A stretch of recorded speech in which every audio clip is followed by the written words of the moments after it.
முதலாவதாக இந்த பிரபாகரன் விடுதலை புலிகளுடைய தலைவர் பிரபாகரனை பற்றிய விஷயத்தை நம்ம எடுத்துக்கொள்வோம். இந்த பிரபாகரனை நபிகள் நாயகம் ஸல்லல்லாஹு அலைஹி வஸல்லம் அவர்களோடு கம்பேர் பண்ணி அவர் தேவையில்லாமல் சீமான் ஒம்புக்கு இழுத்தார். அதனால் பிரபாகரனை எப்படிப்பா நபியோட கம்பேர் பண்ணுறேன் என்று சொல்லும் பொழுது சில விஷயங்களை நம்ம பதிவு செஞ்சு இருந்தோம். ஆனாலும் இந்த பிரபாகரனுக்கு முஸ்லீம் சமுதாயத்திற்கும் உள்ள பிரச்சனைகள் என்ன என்பதை அறியாத பல சகோதரர்கள் அவர்களுடைய பார்வையில் பிரபாகரனை ஒரு உயர்வாக மதித்து கொண்டிருக்கிற காரணத்தினால் ரொம்ப கடுமையாகவும் தரக்குறைவாகவும் சில விமர்சனங்களை நம்முடைய பக்கத்தில் போட்டிருந்தார்கள். சில பேர் திட்டி தீர்த்திருந்தார்கள். சில பேர் ஒரு கடுமையான ஒரு எச்சரிக்கை தோய்த்த வகையில் சில விமர்சனங்களை வைத்திருந்தார்கள். அதோடு நிற்காமல் பிரபாகரனை சொன்ன காரணத்தினால இஸ்லாத்தை பற்றியும் நபிகள் நாயகத்தை பற்றியும் சில கமாண்டுகளையும் போட்டிருந்தார்கள். அவர்களுக்கு சில விவரங்களை நம்ம தெளிவுபடுத்த வேண்டிய அவசியம் இருக்கிறது. ஏன்னா பிரபாகரனை பற்றி அவங்க உயர்வாக நினைக்கிறதுனால நம்ம எதனால் இப்படி சொல்கிறோம் என்பது அவங்களுக்கு புரியலை. நிறைய மக்களுக்கு புரியவில்லை. பிரபாகரனை நம்ம எதிர்க்கத்தான் செய்கிறோம் என்பதை காரண காரியத்தோடு விளக்கின பிறகு அவங்க என்ன செய்யணும்னா அறிவார்ந்த முறையில் சிந்திக்க வேண்டும். பிரபாகரன் மீது உள்ள வெறுப்பெல்லாம் உங்களுக்கு தேவையில்லை. நாம் சொல்லக்கூடிய விஷயம் உண்மையா பொய்யா? உண்மையாக இருந்தால் நாங்கள் அவரை பற்றி ஒரு நிலைப்பாட்டை எடுப்பதை எப்படி நீங்கள் தவறு காண்கிறீர்கள் என்று அறிவுபூர்வமாகத்தான் அவர்களுக்கு நம்ம விளக்கம் கொடுக்க போகிறோம். பிரபாகரனை பொறுத்த வரைக்கும் அவர் உயிரோடு இருக்கிற வரைக்கும் அவருக்கு சார்பாக இங்கே தமிழகத்தில் யாரெல்லாம் அதை முஸ்லீம் சமுதாயத்தில் ஆதரவாக நிற்பார்களோ அவர்களையெல்லாம் நான் கடுமையாக எதிர்த்து வந்திருக்கிறேன். பிரபாகரனுக்கு எதிரான கருத்து சொல்வது இது முதல் முறை அல்ல. துவக்கம் முதலே நான் அந்த கருத்தில் தான் இருக்கிறேன். எல்லா முஸ்லீம் இயக்கங்களும் அவருக்கு சார்பாக நின்ற பொழுதும் நான் மாத்திரம் அதை ஏற்றுக்கொள்ளவில்லை. நான் அப்படி நின்றவர்களை எல்லாம் நான் கண்டித்து கூட இருக்கிறேன். இது ஒரு புதிய விஷயம் கிடையாது. ஆனால் பிரபாகரன் கொல்லப்பட்ட பிறகு அவரை பற்றி பேசுகிற தேவையில்லை என்ற காரணத்தினால் எதுவுமே பேசுவது இல்லை. இப்போ சொல்ல வேண்டிய நிலை ஏன் ஏற்பட்டுச்சு? அதற்கு ஒரு காரணமும் இருக்கிறது. முதல்ல பிரபாகரன் விஷயமாக 30 ஆண்டுகளாக என்னுடைய நிலைப்பாடு இதுதான். பிரபாகரன் ஒரு நல்ல தலைவர் கிடையாது, ஒரு நல்ல மனிதர் கிடையாது என்பது தான் எனது நிலைப்பாடு. ஏன் அந்த நிலைப்பாடை நான் எடுத்தேன் என்று சொன்னால், பிரபாகரன் இலங்கையில் ஒரு தமிழ் மக்களுக்காக போராடுகிறார். ஆரம்பத்தில் அறவழியில் போராட்டம் பண்ணி பிறகுதான் ஆயுதம் தூக்கினேன் என்று சொல்லி எல்லாம் போராடுகிறார். இப்போ தமிழ் மக்களுக்காக அவர் போராடும் பொழுது அவர் தமிழ் பேசுகிறார் என்கிற காரணத்தினால, அவர் எதிர்க்கக்கூடியவர்கள் சிங்கள அரசாக இருக்கிற காரணத்தினால, அந்த மொழி அடிப்படையில் ஏற்பட்ட பற்றின் காரணமாக இங்கே உள்ள மக்கள் என்ன செய்கிறாங்கன்னா, அதிகமான பேர் நம்ம மொழி பேசுகிற ஆள் என்ற அடிப்படையில் அவரை ஆதரிக்கிறாங்க. ஆனால் இது நாங்கள் எதற்காக இதை செய்கிறோம் என்று சொன்னால், முஸ்லீம்களை பொறுத்த வரைக்கும் பிரபாகரன் எங்களுக்கு பயங்கரமான ஒரு பாதிப்புகளையும் கொடுமைகளையும் செய்திருக்கிறார். அது ஆதாரங்களோடு நிரூபிக்கப்பட்ட ஒரு விஷயங்கள். அவற்றை என்னென்னலாம் செய்கிறாங்கன்னு சில விஷயங்கள் பட்டியல் போடுறேன். முதல்ல நான் ஏன் எதிர்க்கிறேன், என்னை நான் ஏற்றுக்கொள்ளக்கூடிய என்னுடைய கொள்கை சகோதரர்கள் பிரபாகரனை ஏன் ஏற்றுக்கொள்வது இல்லை என்பதற்கு சில விஷயங்களை நான் பட்டியல் போடுகிறேன். 12/7/1990 இந்த தேதியில் ஹஜ்ஜி கடமையை முடித்துவிட்டு ஹாஜிகள் இறங்கி வர்றாங்க. ஹஜ்ஜி கடமை முடித்துவிட்டு அவங்க இப்போ ஏர்போர்ட்டில் இறங்கி ஊர்களுக்கு போய் கொண்டிருக்கிறார்கள். அவர்களை வழிமறித்து குருக்கள் மடம் என்கிற பகுதியில் 68 முஸ்லீம்களை புலிகள் கொலை செய்தார்கள். முஸ்லீம்கள் இவர்களுக்கு சிங்கள அரசாங்கத்தோடு மோத வேண்டியது தான். இது 12/7/1990 அன்று நடந்த நிகழ்வு. குருக்கள் மடம் என்கிற பகுதியில் வழிமறித்து கொன்றார்கள்.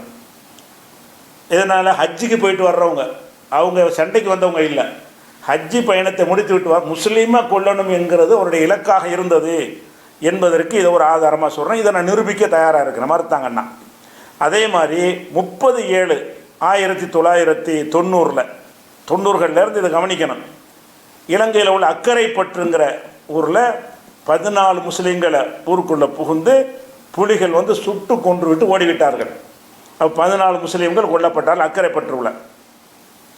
அதே மாதிரி 1/8/1990 அதுக்கு பேர் சிகப்பு ஆகஸ்ட்னு அதுக்கு பேர் வச்சுருக்கிறாங்க. அதில் வந்து அதே அக்கரைப்பற்றில் வந்து 8 முஸ்லீம்கள் புலிகளால் சுட்டு கொல்லப்பட்டார்கள் 1/8/1990. அதே மாதிரி 3/8/1990 காத்தான்குடி பள்ளிவாயில் படுகொலை. என்ன படுகொலை? முஸ்லீம்கள் இரவு தொழுகை நடத்தி கொண்டிருக்கிறார்கள். அப்போது தொழுது கொண்டிருந்த மக்களை பள்ளி வாசலுக்குள்ளே புகுந்து 25 சிறுவர்கள் குழந்தைகளை தூக்கிட்டு வந்திருக்கிறாங்க. தொலை வந்தவர்கள் 25 சிறுவர்கள் உள்பட 147 பேர் பள்ளி வாசலில் வைத்து சுட்டு தள்ளப்பட்டார். தொழுதுகிட்டு இருக்கும்போது, சண்டைக்கு வரும்போது இல்லை. அப்போ காத்தான்குடியில் 3/8 இதுக்கெல்லாம் ஆதாரம் இருக்கான்னா ஆதாரத்தை ரெண்டாவது சொல்லுவோம். உங்களுக்கு நீங்களே ஏற்றுக்கொள்ளக்கூடிய ஆதாரத்தை நான் உங்களுக்கு தருவேன். போகிற போக்கில் அடித்து விடுற விஷயம் இல்லை. 3/8/1990 காத்தான்குடி, இலங்கையில் முஸ்லீம்கள் மிக அதிகமாக வாழுகிற முதலிடத்தில் உள்ள ஊர் இந்த காத்தான்குடி. அங்கே இரவு தொழுகை நடத்தி கொண்டிருக்கும் பொழுது, தொழுது கொண்டிருக்கும் போது யாருமே நடமாட்ட மாட்டாங்க. இரவு தொழுகை ரமலானில் நடத்தி கொண்டிருக்கும் போது மக்கள்லாம் பள்ளிவாசலில் இருப்பாங்க. இதை கரெக்டாக அதை வாட்ச் பண்ணி உள்ளுக்குள்ளே தொழுதுகிட்ட மக்களை துப்பாக்கியோட கூட்டமாக இறங்கி மடமடந்து 147 பேரை காலி பண்ணாங்க. ஊனமுற்றவர்கள் ஏராளமான பேர், கால் போனவன் கை போனவன் அந்த மாதிரி அவர்கள்லாம் நானே இலங்கைக்கு போய் பார்த்தும் இருக்கிறேன், சந்தித்துட்டு வந்திருக்கிறேன்.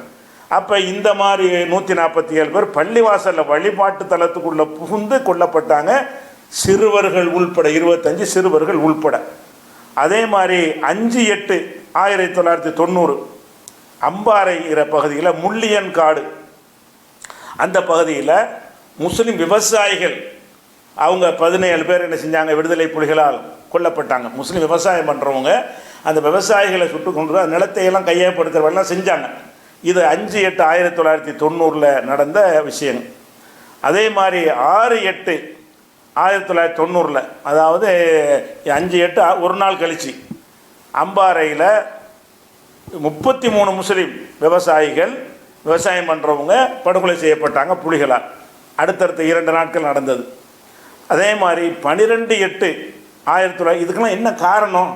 நீ ஒரு பகுதியில் இருக்கிற, நீ வடக்கு பகுதியில், இவங்க கிழக்கு பகுதியில் இருக்கிறார்கள். இவர்களுக்கு உனக்கு எந்த விதமான பஞ்சாயத்தும் கிடையாது. அப்போ நீ அங்கிருந்து வந்து முஸ்லீமை வந்து அழிக்கணும் என்கிற ஒரு வெறி இருக்க போய் தான் இதை செய்ய முடியும். 12/8/1990 சம்மாந்துறை என்கிற ஊரில் 4 முஸ்லீம் விவசாயிகளை புலிகள் படுகொலை செஞ்சாங்க. விவசாயம் பண்ணிகிட்டு இருக்கிறவங்க சுட்டு தள்ளிட்டு போயிடுறது. அதே மாதிரி வந்து 12/8/1990 ஏறாவூருங்கிற ஊரில் வந்து படுகொலை செஞ்சாங்க. எப்படி? ஏறாவூரை சுற்றி உள்ள எல்லைப்புற கிராமங்களுக்குள்ளே புகுந்து 36 பெண்கள் 60 குழந்தைகள் உள்பட 129 பேர் குழந்தைகளை கொள்றோம். 36 பெண்கள் சுடப்பட்டிருக்கிறாங்க. எல்லைப்புற கிராமங்களுக்குள்ளே புகுந்து ஏறாவூரை சுற்றி உள்ள ஒரு பெரிய ஊர்னா சுற்றி கிராமங்கள் இருக்கும்ல, அந்த கிராமங்களுக்குலாம் போய் தேடி போய் கண்ணில் பட்டாலாம் சுடுறது. முஸ்லீம்னா சுடுவது, பெண்ணாக இருந்தாலும் சுடுவது, குழந்தையாக இருந்தாலும் சுடுவது, ஆணாக இருந்தாலும் சுடுவது என்று 129 பேர். அதில் கை குழந்தை 60, தாய்மார்கள் கை குழந்தை வச்சுருப்பாங்கல்ல, அது ஒரு 60, 36 பெண்கள், மீதி உள்ளவங்க பெரிய ஆட்கள். ஆக 129 பேரை புலிகள் படுகொலை செஞ்சார்கள்.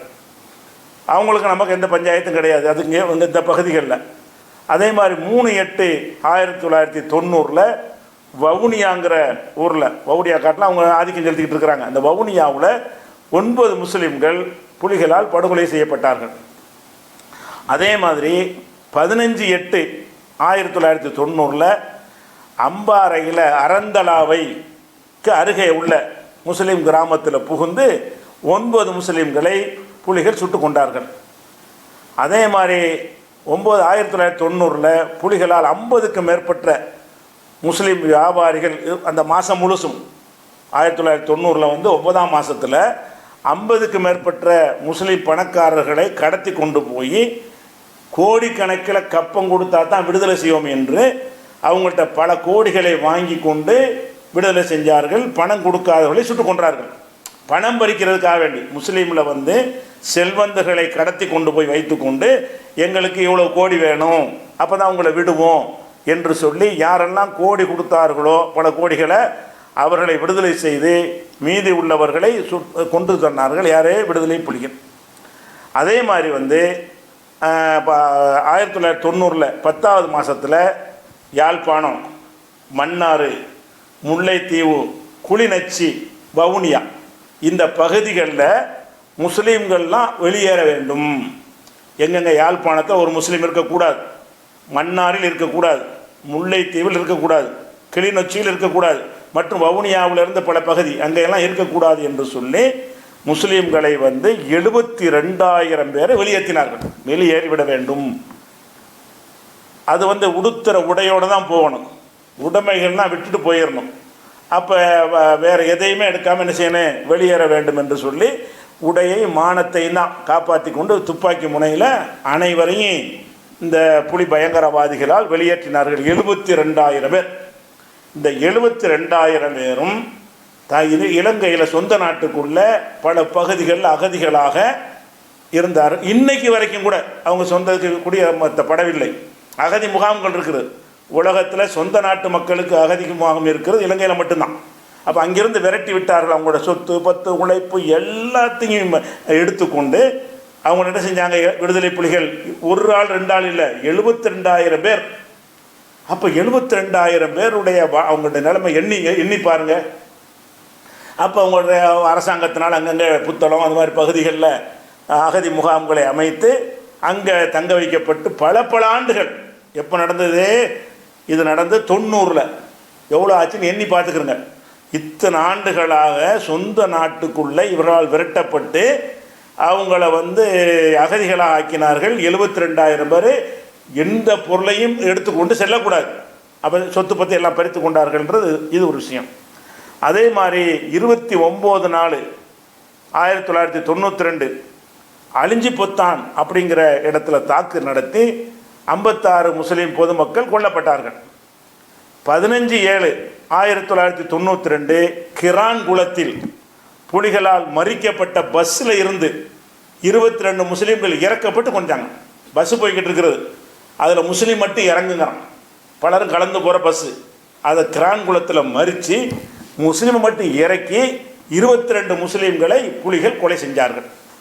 அதே மாதிரி 15/10 1992 பள்ளிய கொடல்ல என்கிற பகுதியில் அதே மாதிரி அக்பர்புரம், அகமதுபுரம் ஆகிய கிராமங்களில் புகுந்து 187 கிராமங்களுக்குள்ள புகுந்து, யுத்தத்தில் கிடையாது, சண்டையில் கிடையாது, போரில் கிடையாது, கலவரத்தில் கிடையாது, போய் புகுந்து என்ன செய்கிறது, நாங்கள் தான் வல்லாதிக்கம் பெற்றோன்னு காட்டணும் என்பதற்காக வேண்டி 187 பேர் நெஞ்சாங்க கொல்லப்பட்டாங்க.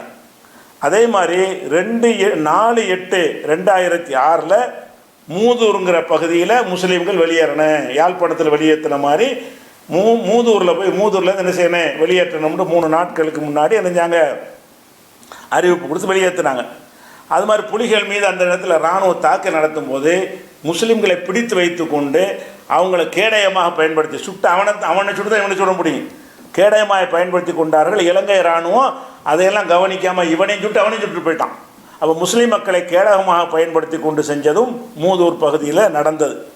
இது மாதிரி 3/10/2009 மாத்தறை அக்குரசை என்ற ஊரில் மீலாது விழா, நபிகள் நாயகம் பிறந்த விழான்னு ஒன்று கொண்டாடுவாங்க. அதில் என்ன செய்கிறாங்கன்னா தற்கொலை குண்டு தாக்க நடத்தி 14 பேரை கொள்கிறாங்க. மீலாது ஒரு மத நிகழ்ச்சி நடத்தி கொண்டிருக்கிறார்கள். மீலாதுல இஸ்லாத்தில் கிடையாது, ஆனால் இஸ்லாத்தில் உள்ளது நினைத்து அந்த மக்கள் நடத்தி கொண்டிருக்கிறார்கள். அந்த மீலாது விழாவில் உரை நிகழ்த்துவார்கள். மக்கள் உரையை கேட்க குழுமி இருப்பார்கள். அந்த கூட்டத்துக்குள்ளே போய் தற்கொலை கொண்டு தாரிய ஒருத்தன் நுழைச்சி விட்டு 14 பேர் நினைஞ்சாங்க, அதில் கொல்லப்பட்டாங்க. இந்த இடங்களை எல்லாம் நானே இலங்கைக்கு சென்று இதில் பல இடங்களை நேரில் பார்வையிட்டிருக்கிறேன். இந்த புலிகளால் கொல்லப்பட்டது போக இவர்களால் காயப்படுத்தப்பட்டு ஊனப்படுத்தப்பட்டு இருப்பாங்கள மக்கள், அவர்களில் பலரை நான் நேரடியாக நானே சென்று சந்தித்து வந்திருக்கிறேன். அதை வீடியோவாக ஆவணமாக எடுத்து கொண்டு வந்தும் ஒரு தனியார் தொலைக்காட்சியில் நான் ஒளிபரப்பும் செய்தேன். அப்போ அந்த மாதிரி ஒரு ஆதாரமான ஒரு விஷயங்கிறத இந்த காரணத்தினால தான் நாம் என்ன செய்கிறோம், புலிகளை வந்து புலிகளுடைய ஒரு பக்கம் நீங்கள் தமிழர் என்று மட்டும் நீங்கள் பார்க்குறீங்க. தமிழர் என்கிற முறையில் இந்த புலிகள் வந்து இவங்கெல்லாம் தமிழராக இல்லையா, முஸ்லீம்லாம் வேறு வேறவங்களாவது கிறிஸ்தவர்களாவது கொஞ்சம் பேர் சிங்களமும் பேசுவார்கள். ஆனால் முஸ்லீம்கள் சிங்களம் சில பேர் பேசிக்கொள்வார்களே தவிர அவங்க முற்றிலும் அவங்களுடைய படிப்பு, அவங்களுடைய கல்வி, அவங்களுடைய பிரச்சாரம் எல்லாமே வெளி உலக தொடர்பு எல்லாமே தமிழை தவிர ஒன்றும் தெரியாது. தமிழை தாய்மொழியாக கொண்டவங்க. அப்போ தமிழ் பேசுகிற முஸ்லீம்களை அந்த வடக்கு பகுதியில் ஒரு முஸ்லீம் கூட இருக்கக்கூடாது என்று வெளியேற்றினது ஒரு பக்கம், வெளியேறி அங்கங்கே போய் அவன் இருக்கிறாண்டு அங்கே நிம்மதியாக இருக்க விடாமல் அவங்கள சுட்டுக்கொள்வதையே ஒரு ஒரு ஒரு தொழிலாக இந்த கொலை தொழிலை அவர்கள் செய்து கொண்டிருந்தார்கள் என்று தெரியும் பொழுது இவர்களை எப்படி நாங்கள் ஆதரிப்போம்? இந்த மாதிரி பாதிப்பு உங்கள் சமுதாயத்துக்கு வேறு யாருக்காவது ஏற்பட்டிருந்தால் நீங்கள் செய்யும், உங்களுக்கு தெரியலை, இது எங்களுக்கு தெரிகிறது. இவ்வளவு சம்பவங்களும் நேரடியாக நாங்கள் அறிந்து வைத்திருக்கிறோம். இலங்கையுடைய டிவிகளில் அதெல்லாம் அடிக்கடி ஒளிபரப்பப்பட்ட விஷயங்கள், பல வீடியோக்கள், அந்த சுட்டுத்தள்ளப்பட்ட வீடியோக்கள்லாம் இருக்குது. இது ஒரு விஷயமாச்சா. அதுக்கடுத்து வந்து இந்த புலிகளை நம்ம எதிர்க்கிறோமா, எதிர்க்கும் பொழுது நாம் மட்டும்தான் எதிர்க்கிறேன், நானும் என்னை சேர்ந்தவர்களும் எதிர்க்கிறோம். தமிழ்நாட்டில் முஸ்லீம்களில் யாரும் அவங்கள எதிர்ப்பது இல்லை. அவங்களுக்கு இந்த தமிழர்ந்து அரசியல் நடத்துவதற்காக வேண்டி எல்லா தமிழ் மக்களும் ஆதரிக்கிறாங்க. நம்மளும் ஆதரிக்காட்டி வேறு மாதிரி மனப்பூர்வமாக கிடையாது, முத்திரை குத்திடுவாங்க, ஓட்டு போட மாட்டாங்க, இப்படியெல்லாம் நினைத்து கொண்டு முஸ்லீம் தலைவர்களுக்கு பல பேருக்கு இந்த உண்மைகள் தெரியும். தெரிந்தால் கூட ஒரு திமுக ஆதரிக்கும் போது திமுக கூட்டணி உள்ளவன் ஆதரிச்சு ஆக வேண்டியிருக்கிறது. அதிமுக ஆதரிக்கும் போது அதிமுக கூட்டணியில் முஸ்லீம் என்ன செய்ய ஆதரிக்க வேண்டியிருக்கு. அந்த ஒரு நிர்பந்தத்திற்காக வேண்டி வேண்டா வெறுப்பாக அவங்களுக்கு ஆதரவாக நடக்கிற போராட்டங்களில் கலந்து கொள்வது, கூட்டங்களுக்கு சரி, இதெல்லாம் செஞ்சு கொண்டிருந்தார்கள். நான் அந்த அட்ஜஸ்ட்மெண்ட் பண்ணவில்லை. 30 வருஷமாக இதை அம்பல பொது மேடையில் பேசியிருக்கிறேன், கருத்தரங்கில் பேசியிருக்கிறேன், கேள்வி பதில் நிகழ்ச்சியில் சொல்லியிருக்கிறேன், எழுதியிருக்கிறேன், பிரசுரம் போட்டிருக்கிறேன், பட்டியல் போட்டு சொல்லியிருக்கிறேன். இப்படிலாம் செஞ்ச பிறகு இதெல்லாம் வந்து இப்படி ஒரு நிலைமை நடந்து கொண்டிருக்கிறது. அப்போ 2008ஆம் ஆண்டு டிசம்பர் மாதம் சிவாஜிலிங்கம் அப்போ என்ன செய்யுதுன்னா, இலங்கை அரசோட சுமூகமான பேச்சுவார்த்தை நடந்து பிரச்சனைலாம் சால்வ் ஆகிரும் என்கிற ஒரு நிலைமை ஏற்படுது. அப்போ முஸ்லீம்களுடைய சப்போர்ட் வேணும் என்பதற்காக வேண்டி புலிகள் வந்து அப்போ பல கட்ட முயற்சிகளை செஞ்சாங்க. அந்த புலிகள் சார்பாக சிவாஜிலிங்கம்ங்கிற ஒரு எம்பி வந்து இந்தியாவுக்கு வர்றார். வந்து யாரெல்லாம் புலிக்கு எதிராக இருக்கிறாங்களோ அவங்களெலாம் சந்தித்து அந்த ஒரு கருத்து மாற்றத்தை ஏற்படுத்தணும் என்று வரும்போது தமிழகத்துக்கு வர்றார். வரும்பொழுது அந்த சிவாஜிலிங்கம் எம்பியை வந்து திரைப்பட இயக்குனர் அமீர் இருக்கார் இல்லையா, அவர் அழைத்து கொண்டு என்னை சந்திக்க வந்தார். இது நடந்தது 2008 டிசம்பர் மாதம் நடந்தது. என்னை நேரடியாக சந்திக்க வேண்டும் என்ற அப்பாயின்மெண்ட் வாங்கி கொண்டு என்ன நான் தான் கடுமையை எதிர்க்கிறேன் என்பதற்காக வந்து எதனால் எதிர்க்கிறீர்கள் என்று கேட்டு அவர் வந்தார். அப்போ நான் என்ன செஞ்சேன், சிவாஜிலிங்கத்திட்ட எந்த முகத்தை கொண்டு நீங்கள் முஸ்லீம்களுடைய ஆதரவை கேட்டு வர்றீங்க, எதுக்கு என்னையை கேட்டாங்கன்னு சொன்னால், நான் சில அதை அவங்க கன்வின்ஸ் ஆகிவிட்டேன் என்று சொன்னால், இலங்கையில் நம்ம சொல்லை கேட்கக்கூடிய அதிகமான முஸ்லீம் மக்கள் இருக்கிறார்கள். நான் அங்கே போய் பிரச்சாரம் பண்ணி அந்த மக்களுடைய மனசை ஒரு வென்றெடுக்க முடியும், அவங்களுக்கு எதிர்ப்பை குறைக்க முடியும் என்ற ஒரு நோக்கமும் அதற்கு பின்னாடி இருந்தது. இல்லாட்டி என் ஆதரவு கேட்க தேவை கிடையாது. அப்போ சிவாஜிலிங்க வரப்போ நான் என்ன செஞ்சேன்னு கேட்டால், இப்போ உங்கள்கிட்ட சொன்னேன்ல, இந்த பட்டியலையும் இன்னும் அதிகமான பட்டியலையும் சொல்லி இவ்வளவு கொடுமைகளை நீங்கள் பிரபாகரன் நடத்தியிருக்கிறார், இவ்வளவு பெரிய பாதிப்புக்கு உள்ள பரிகாரம் என்ன செஞ்சீங்க? இப்போ வந்து எல்லாம் இத்தனை பேரை கொன்று குவித்ததுக்கு என்ன, அதுக்கு என்ன கொன்று குவித்ததுக்கு என்ன பதில்? அதை மன்னிச்சுக்கிறங்கண்டா போதுமா? வெளியேற்றின மக்களை திருப்பி நீங்கள் முதல் அழைச்சிங்களா? வெளியேற்றினீங்க, நாங்கள் தப்பாக வெளியேற்றிட்டோம், அவர் ஒரு எந்த நிலையில் விட்டுட்டு போனீங்களா, சொத்துக்கள்லாம் மீள தருவோம் அப்படின்னு சொல்லி நீங்கள் திரும்ப அழைச்சிங்களா? மன்னிச்சுக்கிறங்கன்னு வருத்தம் தெரிவித்தா போதுமா என்று நான் என்ன செஞ்சது பட்டியல் விவரத்தெல்லாம் சொல்லி, இதுக்கு வந்து ஒரு தீர்வு, இது அல்ல தீர்வு, இதற்கு மன்னிப்பு கேட்கறது மட்டும் பத்தாது, அந்த கொல்லப்பட்டவர்களுக்கெல்லாம் உயிரை கொடுக்க முடியாது, இழப்பீடு உள்பட மறுகட்டுமான அமைப்பு உள்பட அனைத்தும் செய்யணுன்றால் தான் சரியாக வரும். அதுபோக நார்வேயுடைய முயற்சியில் நார்வே நாடு வந்து புலிகளுக்கும் இலங்கை அரசுக்கு மத்தியில் உள்ள சண்டையை நிறுத்தி ஒரு சுமூக நிலை ஏற்படுத்தணும் என்பதற்காக வேண்டி நார்வேங்கிற ஒரு நாடு வந்து முயற்சி பண்ணுகிறது. முயற்சி பண்ணி பலகட்ட பேச்சுவார்த்தை நடத்தும் பொழுது அப்போ என்ன செய்கிறாங்கன்னா, அரசாங்கத்தின் சார்புலையும் முஸ்லீம்கள் சார்புலையும் என்ன கோரிக்கை வைக்கிறாங்கன்னு கேட்டால், பேச்சுவார்த்தை வந்து இருதரப்பு பேச்சு நடத்தக்கூடாது. தமிழர்கள் ஒரு பார்ட்டியாகவும் இலங்கை அரசாங்கம் ஒரு பார்ட்டியாக நடத்தக்கூடாது. முத்தரப்பு பேச்சு. நாங்கள் முஸ்லீம்கள் கிழக்கு மாகாணத்தில் இருக்கிறோம், நாங்களும் ஒரு பார்ட்டியாக வரணும். ஏன்னு கேட்டால் எங்களையும் அவங்க வந்து நாங்களும் தமிழர்கள்ங்கிற முறையில் எங்களுக்கு தலைமை தாங்க பார்க்குறாங்க. எங்களை அழித்தவங்க, எங்களை கொன்றவங்க, எங்களை எதிரியாக பார்க்குறவங்க, அவங்களுக்கு தலைமையை நாங்கள் ஏற்றுக்கொண்டு பிரபாகரனும் சிங்கள அரசும் செய்கிற ஒப்பந்தத்தை நாங்கள் ஒத்துக்கொள்ள முடியாது. பேச்சுவார்த்தை, முத்தரப்பு பேச்சுவார்த்தை நடத்தணும் என்று சொல்லி முஸ்லீம் காங்கிரஸ் வந்து அப்போ ஒரு செல்வாக்கு கூட இருந்துச்சு. இப்போ துண்டுதுனா போயிட்டாங்க. அப்போ அதில் ரவுஃப் ஹக்கீம் அவர் தலைவராக இருக்கும் பொழுது அவரும் கலந்து கொள்ளணும்னு சொல்லும் பொழுது முத்தரப்பு பேச்சுவார்த்தைன்னா நாங்கள் தயார் இல்லை, நாங்கள் அனைத்துக்கு எல்லா தமிழ் மக்களுக்கு சேர்த்து எங்கள் கையில் தான் அது பிரித்து தரணும், சுயாட்சி கொடுக்குற பேச்சு நடக்குதுங்க. அப்போ நீ முஸ்லீம்களுக்கு நீங்கள் இந்த மாதிரி சுயாட்சி, நீங்கள் உங்களுக்கு தனி சுயாட்சின்னு கொடுத்தா இந்த கிழக்கு பகுதி கொன்று குவித்தாங்களே இந்த பகுதி முஸ்லீம்களுடைய ஆட்சி அவங்க கைக்கு வேணுமா? முத்தரப்பு பேச்சு அது ஒரு தரப்பை ஒத்துக்கொள்ளவே கூடாது என்று சொன்ன விஷயத்தை அந்த ஆஸ்லோ மாநாட்டில் வந்து அதை ரவுஃப் ஹக்கீமை கலந்து கொள்ளக்கூடாது என்று மறுத்த பட்டியலெல்லாம் சொல்லி சிவாஜி லிங்கத்தில் விளக்குறேன். இவ்வளவு செஞ்ச பிறகு இப்போ நீங்கள் எங்களை சப்போர்ட் பண்ணணும்னு எப்படி கேட்குறீங்க? ஸோ நான் போய் இதெல்லாம் சரி பண்ணுறேன் அப்படின்னு சொல்லி டிசம்பர் 2008 சிவாஜினா இருக்கார், கேட்டுக்கிறங்க. திரைப்பட இயக்குனர் ரமீர் இருக்கிறார், வந்தாரான்னு கேளுங்க, சந்திச்சாரான்னு கேளுங்க, இவ்வளோ சொன்னான்னு கேளுங்க. அந்த பட்டியல் சொல்ல சொல்ல குறிச்சிக்கிறவும் செஞ்சிட்டார். என்னென்னலாம் நடந்துச்சு என்று பட்டியல் போட்டணும் குறிச்சிக்கிட்டார். இப்போ நான் ஒரு அவதூறு சொல்லி தான் நீங்கள் பொய்யா சொல்லி என்ன சொல்லியிருக்கேன். அவர் இலங்கையிலேருந்து வந்திருக்காரு, நான் சொல்கிறேன் குற்றச்சாட்டுக்களை அப்படியா கேட்டு நான் ஆவணம் செய்கிறேன். ஒன்றும் மறுப்பவர் சொல்ல முடியாது, நடக்கலைன்னு சொல்ல முடியலை. இலங்கையில் உள்ள எல்லாருக்கும் தெரியும் நடந்த விஷயம். அப்போ என்னுடைய மின்னஞ்சல் முகவரி வாங்கி கொண்டு போய் இதுக்கு நாங்கள் என்ன உங்களுக்கு செய்ய போகிறோம் என்பதை உங்களுக்கு தெரிவிக்கிறேன் என்று என்னுடைய மெயில் ஐடியையும் வாங்கி கொண்டார் சிவாஜிலிங்கம். இத்தனை வருஷம் ஓடி 2008 இப்போ எத்தனை வருஷம் கணக்கு பண்ணிக்கிறங்க, ஒரு மெயிலும் வரவே இல்லை, ஒரு ரிப்ளையும் இல்லை. அப்போ இந்த சம்பவங்கள் நடந்தது பொய்யா இருந்தால் நான் பேசியிருப்பேன்னா அவர் எனக்கு ரிப்ளை கொடுத்துருப்பாரு, ஒழுங்கான பதில் கொடுத்துருப்பாரு. சரி, இப்படி சொன்னோன்னு என்ன செய்கிறாங்க சில ஆளுக்கு, புலிகள் எதிர்த்தோன்னே இலங்கை ஆதரவாளர் ராஜபக்ச ஆள் அல்லது வந்து பண்டார நாயக்க ஆள் அல்லது சந்திரிகாவுடைய ஆள் இந்த மாதிரி ஒரு பிரச்சாரத்தை பண்ணி விடுவாங்க ஆளுக்கு இருக்கிறாங்க. நான் இலங்கை அரசுக்கு எந்த காலம் ஆதரவு கிடையாது. இன்னைக்கு வரைக்கும் எனக்கு இலங்கையில் பிளாக் லிஸ்ட், நான் போக முடியாது. நான் இறுதியாக இலங்கைக்கு சென்றிருக்கும் பொழுது என்னை டீப்போர்ட் பண்ணி அனுப்பினார்கள், கைது பண்ணினார்கள், டீப்போர்ட் பண்ண. என் இலங்கை அரசாங்கத்தை நான் கண்டிப்பேன். அவர்கள் சேர் அநியாயத்தை நான் சமரசம் இல்லாமல் கண்டிக்கிற காரணத்தினால இலங்கைக்கு வரக்கூடாது என்று தடுக்கப்பட்ட ஒரே முஸ்லீம் ஒரு அமைப்பில் உள்ள ஒருத்தர் நான் மட்டும்தான். எந்த முஸ்லீமும் இலங்கை அரசாங்கத்துக்கு தடை கிடையாது, நான் போகவே முடியாது. அப்போ நம்ம இலங்கை அரசாங்கத்தால் கிடையாது, அரசாங்கத்தால் நான் தான் தடுக்கப்பட்டவன். இவங்கெல்லாம் கூட போயிட்டு வந்துட்டாங்க.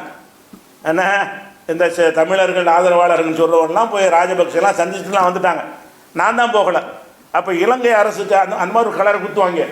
நான் அந்த பாதிப்பை நேரடியாக கண்டு இது உண்மை, இப்படி செஞ்சுருந்தா ஆதரிக்கணுங்கிறேன். நான் கேட்குறேன், இவ்வளவும் ஒரு சமுதாயத்தை செய்வீங்க, இங்கே உள்ள குஜராத்தில் என்ன நடந்துச்சு அதே வேலையை அவங்க செஞ்சுருக்கிறாங்கன்னா எங்கள் பார்வையில் அவங்க காவிகளுக்கு நிகராக மேலே நாங்கள் பார்க்கணும். எப்படி பார்க்கணும்? நீங்கள் எப்படி பார்க்கணும்? இப்படிலாம் பண்ணியிருந்தால் சரியில்லையே. தமிழர் விடுதலைங்கிற பேரில் அப்பாய் மக்களை கொள்வது சரியா? அதுவும் தமிழ் பேசுகிறவனை கொள்வது சரியா? போரில் வராமல் தனித்து நிற்கிறான அவனை போய் கொள்வது சரியா? அப்படின்னு சொல்லி இந்த கமாண்டு போடுற நீங்களும் என்ன செய்யணும்? பிரபாகரனை ஏற்றுக்கிற முடியாது, இந்த கொடுங்கோன்மையை ஒத்துக்கொள்ள முடியாது.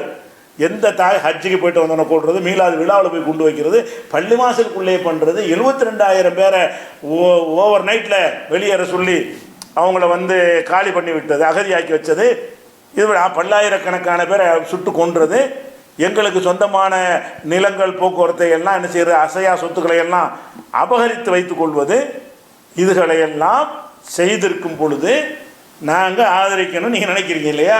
ஆச்சரியமா இல்லையா? சரி, இப்போ நான் சொல்கிறது வந்து இதெல்லாம் வந்து சிவாஜிகளுக்கு சொன்ன உங்கள்கிட்ட நிரூபிக்கல. நான் சிவாஜி நான் சொன்னது எப்படி சும்மா சொல்கிறேன்னு சொல்லுவீங்க, அவர் இருக்கு தான் செய்கிறார், கேட்டுக்கலாம். இருந்தாலும் இதை வந்து முக்கியமான 2 பேர் வாக்குமூலம் தந்திருக்கிறாங்க, அதை உங்களுக்கு மறுக்க முடியாது. அந்த வாக்குமூலத்தை நான் என்ன செய்கிறேன், முதல்ல சீமானை இதை ஒத்துக்குற ஒரு வீடியோ போடுறேன், அதை போடுங்க, சீமானுடைய போடுங்க. தாய் தமிழ் சொந்தங்களுக்கு சொல்லுவேன், எல்லோரும் எடுத்து பேசுகிற போது நீண்ட காலமா என்னிடத்தில் ஒரு வருத்தத்தை துயரந்தோய்ந்த செய்தியை என்னிடத்தில் பகிர்கிறீங்க. தமிழா பிரபாகரனை தூக்கி பிடிக்கிற சீமானை எங்களுடைய இந்த கேள்விகள் ஆதாரபூர்வமாக இருக்கும்போது ஆன்சர் பண்ண முடியாமல் நாங்கள் இந்த கேள்விகளை எல்லாம் அவரை சேர்ந்தவர்கள்ட்ட எடுத்து சொல்லும் பொழுது அவங்க ஆதாரத்தோடு சீமான்ட்ட கேட்கும்போது பதில் சொல்ல முடியாமல் இந்த நடந்தது தான் எனக்கு மன்னிக்கு இயலாது, ஏற்றுக்கிற முடியாது அப்படிங்கிற அளவு கடுமையாக பேசிவிட்டு அப்போ அந்த குற்றச்செயல் நான் சொன்ன விஷயங்கள் நடந்ததை ஒத்துக்கொள்கிறார். சரியா? வேறு யாரும் வாக்குமூலம் அவர் தான் இன்றைக்கி இப்போ புலிகளை தூக்கி பிடிச்சி நிற்கிறாரு. ஆனால் ஒரே ஒரு விஷயத்தில் போய் சொல்கிறாரு, பாதி உண்மை ஒத்துக்கிறார். இது பிரபாகரனுக்கு தெரியாது, கருணாங்கிறவன் செஞ்ச வேலை அப்படின்னு ஒரு போட்டு என்ன செய்கிறாரு, பிரபாகரன் அந்த தப்புகளை நியாயப்படுத்த முடியலை. என்ன செய்கிறாரு, இதோ நடந்த நிஜம்தான், இது ஏற்றுக்கிற மன்னிக்க முடியாத விஷயந்தான். ஆனாலும் இதை கருணாங்கிறவன் அந்த பகுதிகளுக்கெல்லாம் பொறுப்பாளியாக இருந்தார். கருணா தான் இதை செஞ்சார். அப்போ கருணாடா யார், புலிகளுடைய தளபதியாக இருந்து பிறகு அவருக்கும் புலிகளுக்கும் பிரச்சனை வந்து அவர்னால தான் இலங்கை அரசாங்கம் அதை வீழ்த்த முடிஞ்சு புலிகளை. அவருடைய எல்லா நுணுக்கங்களையும் அரசாங்கத்துக்கு போட்டு கொடுத்து அந்த உதவிகளோடு தான் நினைஞ்சாங்க. கருணாவுடைய துணையில் தான் இலங்கை இராணுவம் வந்து அந்த புலிகளுடைய கட்டமைப்பை உடைச்சி தள்ளினாங்க. அந்த கருணா இப்போ எதிரி ஆயிட்டாங்க. அப்படி அந்த கருணா தான் அந்த பகுதி பொறுப்பாளர். உண்மைதான், அது உண்மை. ஆனால் இவர் என்ன சொல்கிறாருன்னு கேட்டால், தளபதியாக இருந்த கருணா அம்மான் தான் இதை செஞ்சது, இது பிரபாகரனுக்கு இதில் சம்பந்தமே இல்லை அப்படிங்கிறார. அதில் பொய்யது. சீமான் சொல்கிறது உண்மை கிடையாது. உண்மை கிடையாது நான் சொல்ல மாட்டேன். அவருக்கு மேலே பெரிய ஆள் இதை சொல்கிறார். அதை சொல்கிற ஆதாரத்தை காட்டுறேன். சீமான் இப்படி சொல்லிட்டாரா, அவருக்கு மேலே ஒரு பெரிய ஆள் என்ன செய்கிறாருன்னு கேட்டால், இது கருணா அம்மான் கிடையாது, எல்லாரும் சேர்ந்து செஞ்சது தான் என்பதற்கு அவர் சான்றாக இருக்கிறார். அந்த அர்த்தம் உங்களுக்கு காட்டுவேன். அதுக்கு முன்னாடி நானே உங்களுக்கு சொல்கிறேன். இப்போ வந்து இந்த கிழக்கு மாகாணத்தில் நடந்த சம்பவத்துக்கு அவர் சொல்கிற காரணம் பொருந்தும். 6 பகுதிகளிலிருந்து வெளியேற்றினாங்களே, யாழ்ப்பாணத்தை சொல்லி உள்ள 6 பகுதிகளிலிருந்து 72,000 பேரை அது யார் கண்ட்ரோலில் உள்ளது? கருணாவா, நேரடி பிரபாகரன் கண்ட்ரோலா? வடக்கு பகுதி. அப்போ கிழக்கு மாகாணத்தில் நீங்கள் அவரை பொறுப்பாக கொடுத்தாங்கிறீங்க. சரி, வடக்கு மாகாணத்தில் நடந்த பல சம்பவங்கள் இருக்குது. எல்லாமே வடக்கெல்லாம் நிறைய நடந்திருக்கிறது. காத்தாங்குடி பள்ளிவாசல் துப்பாக்கி சூட்டுக்கு தான் நீங்கள் அவன் தலையில் போட முடியும் கருணா மேலே. அதுக்கு முன்னாடி வழிமறித்து உங்கள் பகுதியில் வடக்கு பகுதிகளில் நீங்கள் கொன்று குவித்ததுக்கு வந்து யார் மேலே பழி போடுவீங்க? அப்போ கருணா அங்கே பொறுப்பு கிடையாது. கருணாவுக்கு எந்த ரோல் அங்கே இருக்காத. அப்போ இவர் என்ன செய்கிறாருன்னா, முஸ்லீம்களை வந்து வெறுக்கிறாங்கன்னு தெரிஞ்ச உடனே பிரபாகரனை நாங்கள் தலைவனாக ஏற்றுக்கிற வைக்கணுங்கிறதுக்காக வேண்டி பொய் பரப்புரை செஞ்சு, அந்த கொடுமை உண்மைதான். ஏன்னா கொடுமை உங்களுக்கு மறுக்க இயலாது. நான் தான் நிரூபிக்க ஆதாரத்தோடு கூப்பிட்றேன். பல வருடங்களாக ஒருத்தர் வரமாட்டேங்கிறாங்களே, சும்மா பேசிகிட்டு இருக்கல, அவ்வளோ ஆதாரத்தை நான் அள்ளி போடுவேன். அப்படி இருக்கிறதுனால பதில் சொல்ல முடியாமல் நடந்தது நிஜம்தான். ஆனால் கருணா தான் காரணம்னு நீ எதுக்கு மட்டும் சொல்லலாம்?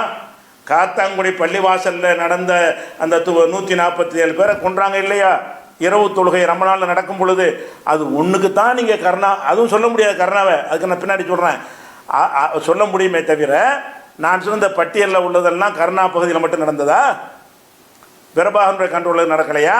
இது ஒரு அடிப்படையில் பொய் என்பதற்கு இது லாஜிக்கான ஒரு ஆதாரம். இன்னொரு லாஜிக்கான ஆதாரம் என்ன தெரியும்னா, புலிகள் இயக்கத்தை பற்றி எல்லாருக்கும் தெரியும். புலிகள் இயக்கத்தை பொறுத்த வரைக்கும் அவருடைய கண் அசைவு இல்லாமல் ஒரு துரும்பு நவராது. பிரபாகரனை மீறி எல்லாம் வேறு செய்ய முடியாது. பிரபாகரனை விரும்பல கருணா போய் செஞ்சிட்டாருங்கிறதெல்லாம் யார்கிட்ட காது குத்துறீங்க? அது பலவீனம், உங்களுக்கு கேவலது. புலிகளுக்கு புலிகள் வந்து பிரபாகரன் தான் ஆளினால். அவரை லேசாக எதிர்க்கிறான்னு தெரிஞ்சால் அவருடைய பல தளபதிகளே கொன்றவர் பிரபாகரன்.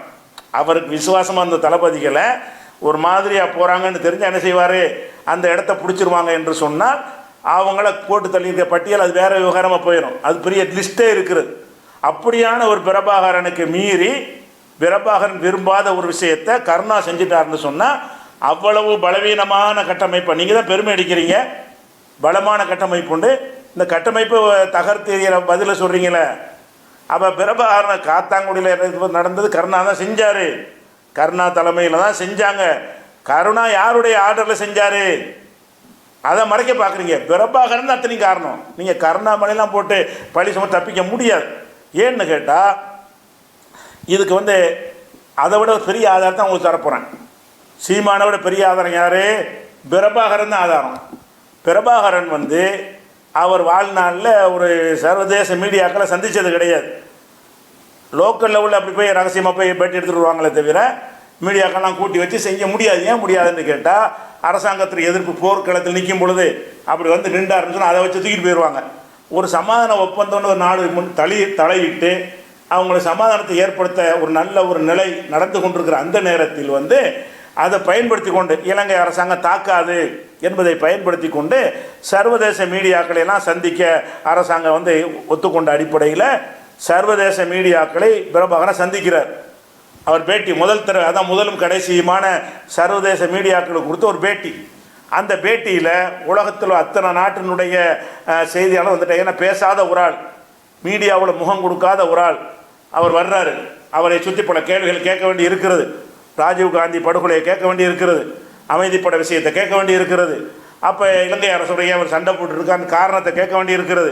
அவர் மீது வைக்கப்படுற பல குற்றச்சாட்டுகளை கேட்க வேண்டி இருக்கிறது என்பதற்காக வேண்டி என்ன செய்கிறாங்கன்னா, எல்லா மீடியாக்களும் அந்த மாதிரி மீடியாக்கள் வந்து எனக்கு தெரிஞ்ச அவ்வளோ மீடியாக்களும் எந்த தலைவருடைய இதனையும் வந்து வந்தது கிடையாது. அப்படி சர்வதேசமே நினைஞ்சாங்க அந்த மீடியாக்கள்லாம் வந்து பேட்டி கொடுக்குறாங்க.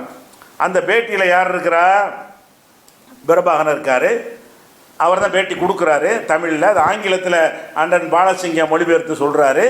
அதில் வந்து கருணா இருக்கிறாரு, தமிழ் செல்வம் இருக்கிறாரு, எல்லாருமா இருந்து பேட்டி கொடுக்குறாங்க. அந்த பேட்டியில் அவர் வந்து இந்த காத்தாங்குடி சம்பவத்துக்கெல்லாம் அவர் மன்னிப்பு கேட்குறோன்னு சொன்னாரே தவிர இந்த இருக்கிற கருணா தான் காரணம்னு சொல்லலை. கருணா வச்சுக்கிட்டு நான் தான் காரணம் பொறுப்பேற்றுக்கிட்டாருங்க. இவங்க கருணா மேலே போட்டு இப்போ தவிக்க பார்க்க விட்றாங்க. பிரபாகரன் என்ன ஒத்துக்கிறாருன்னு கேட்டால் நடந்தது தப்பு தான், மன்னிப்பு கேட்டுக்கொள்கிறோம் அப்படின்னு சொன்னாரே தவிர அதுக்கு யார் மேலே பழி போடலை. அது நாங்கள் ஒரு தளபதியை போட்டிருந்தோம், அவர் அவர் மேலே நடவடிக்கை எடுத்துட்டோம், அவர் சரியில்லை அப்படின்லாம் பதில் சொல்லியிருக்கேனே. எவ்வளோ பாரதூரமான பழி போடப்பட்டிருக்கிறது. அந்த பழி போடப்படும் பொழுது இவருக்கு சம்பந்தம் இல்லை என்று சொன்னால் அதை சொல்வதற்குரிய நேரம் என்ன? அதுதானே. அந்த பேட்டியில் அப்படியே நீங்கள் பாருங்கள், பிரபாகரனுடைய பேட்டி நீங்கள் முழுசாக பாருங்கள். அதில் என்னென்னலாம் கேட்குறாங்க. யாழ்ப்பாணத்தை வெளியேற்றினாங்கள் அகதிகளாக, அதை பற்றி இலங்கை நிருபர்கள் கேட்குறாங்க. அதே மாதிரி ரூபகாணி தொலைக்காட்சி நிருபர் ஒரு கேள்வியை கேட்குறாரு. நீங்கள் இப்போ காத்தாங்குடி சம்பவத்தை எல்லாம் சுட்டி காட்டி கேட்குறாரு. அதுக்கு சொல்கிற பதிலை நீங்கள் பாருங்கள். அது வந்து நாங்கள் செஞ்சோன்னு ஒத்துக்கிறாரா, இல்லை எங்களை மீறி எங்கள் கவனத்துக்கு வராமல் கீழே உள்ள சில ஆட்க செய்து விட்டார்கள் அப்படிங்கிற ஒரு பதிலை சொல்கிறாரா என்பதை இதை பார்த்தீங்கன்னா சீமான் புழுகி இருக்கிறார் என்பது பிரபாகரன் வாக்குமூலத்தில் நிரூபணமாகுது. அந்த பிரபாகரன் வீடியோ போடுங்க, அது பேட்டியை. வணக்கம், லோஷன் ஃப்ரம் சூரியன் எஃப்எம். ஒரு சின்ன கேள்வி ஐயா. ஒன்று எங்களோட வந்திருக்க சிங்கள சகோதர சார்பாக, அடுத்த கேள்வி உங்களோட தமிழ் தேசியம் சார்பாக.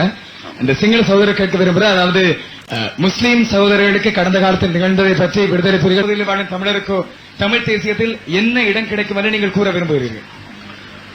இது ஒரு தத்துவார்த்த கேள்வி என்ற ரீதியாக நான் அதில் பதில் அளிப்பதற்கு நீங்கள் இணக்குகிறீர்களா?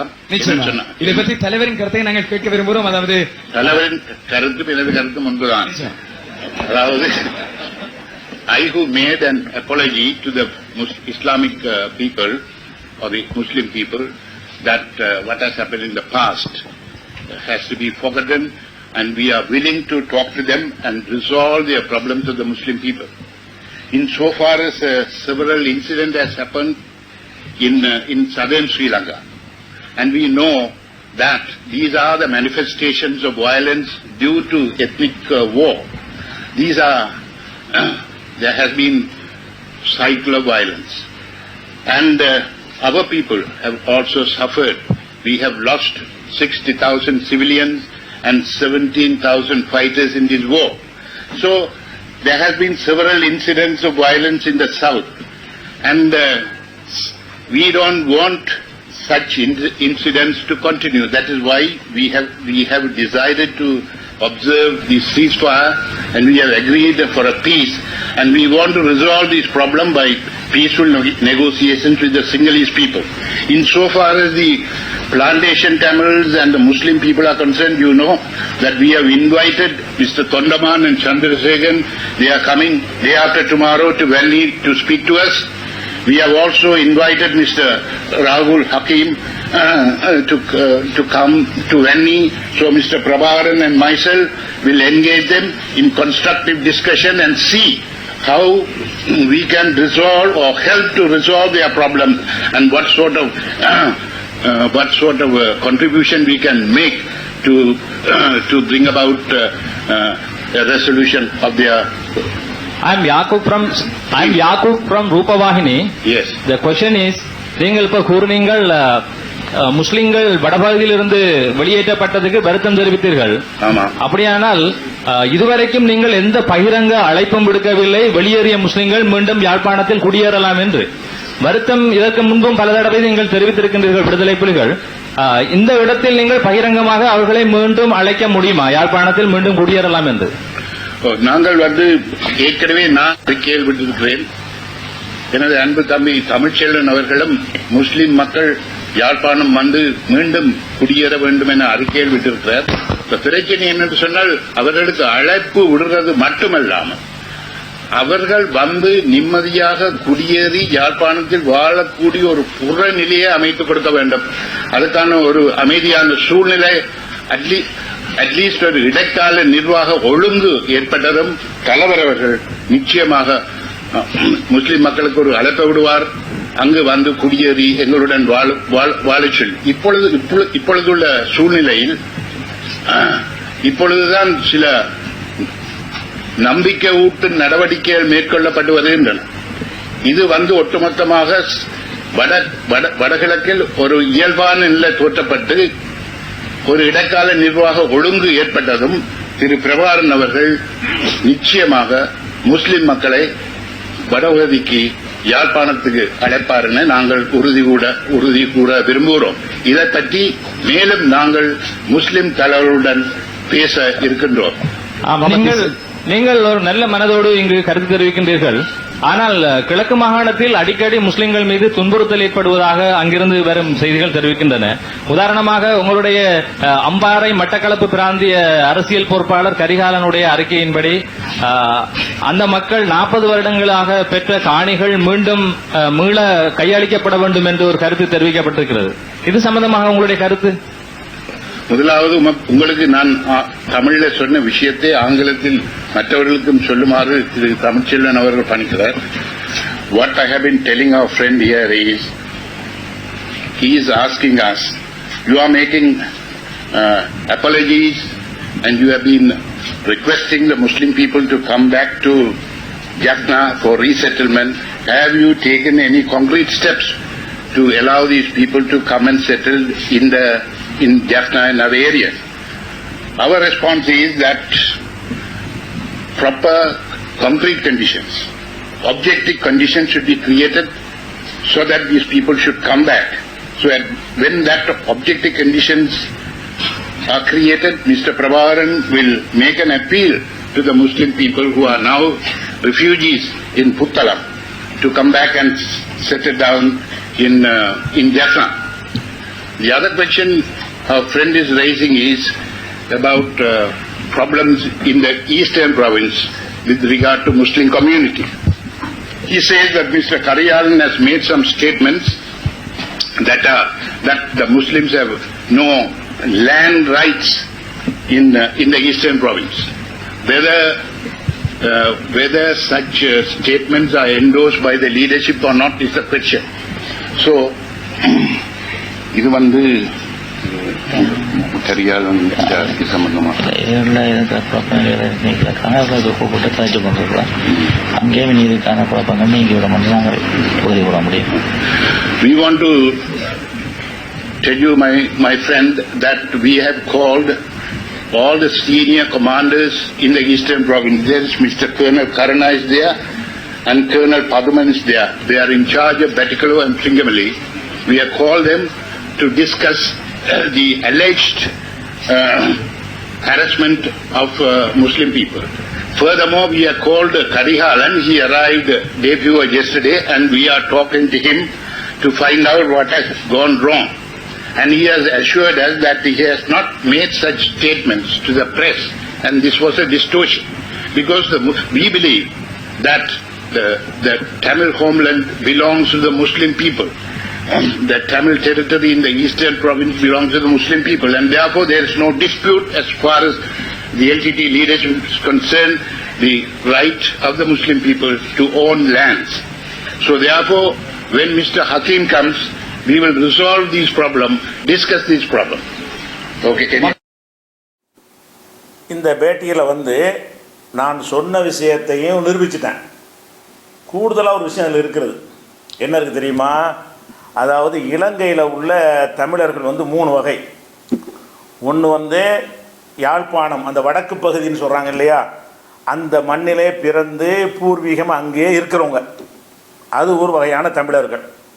அதே மாதிரி முஸ்லீம் தமிழர்கள், அவர்களும் இந்த மண்ணிலே பிறந்து இங்கேயே இருக்கக்கூடியவர், இலங்கையில் இருக்கக்கூடியவர்கள். இன்னொரு தமிழர்கள் யாருன்னு கேட்டால், அங்கே உள்ள தோட்ட தொழில் செய்வதற்காக வேண்டி இந்தியாவில் இருந்து பிரிட்டிஷ் அரசாங்கம் இங்கேருந்து பலர் அழைச்சிக்கிட்டு போனாங்க வேலை பார்க்குறதுக்காக வேண்டி. அங்கே அவங்க தங்கி அங்கே குடிமக்கள் ஆகிட்டாங்க. மலையக தொழிலாளர்கள்னு சொல்லுவாங்க இல்லையா, தோட்ட தொழிலாளர், மலையக தொழிலாளர்னு சொல்லுவாங்க. அவங்க ஒரு குரூப்பாக இருக்கிறாங்க. அவங்களும் தமிழர்கள் தான். சொல்லப்போனால் அந்த தமிழர்கள் தான் நமக்கு நெருக்கமானவர்கள். அந்த தமிழர்கள் தான் இங்கே உள்ள செட்டியார், இங்கே உள்ள முதலியார், இங்கே உள்ள நாடார், இங்கே உள்ள வன்னியர், இங்கே உள்ள தலித்து, இவனுக்கு சொந்தக்காரன் அவன் தான். வடக்கு உள்ள எவன் உங்களுக்கு சொந்தக்காரன் வரமாட்டான். வடக்கில் யாழ்ப்பாணத்தில் உள்ள யாரும் இங்கே உள்ளவர்களுக்கு உறவினராகவே மாட்டாங்க. பிரபாகரன் ஒரு ஆள் இப்போ இந்த மாதிரி போனவர், அதனால் அவர் உறவினர்கள் கேரளாவில் இருக்கிறாங்க. மற்றபடி வடக்க உள்ள அந்த தமிழர்களுக்கு வந்து இங்கே வந்து ரிலேஷன்ஷிப்லாம் இருக்காது.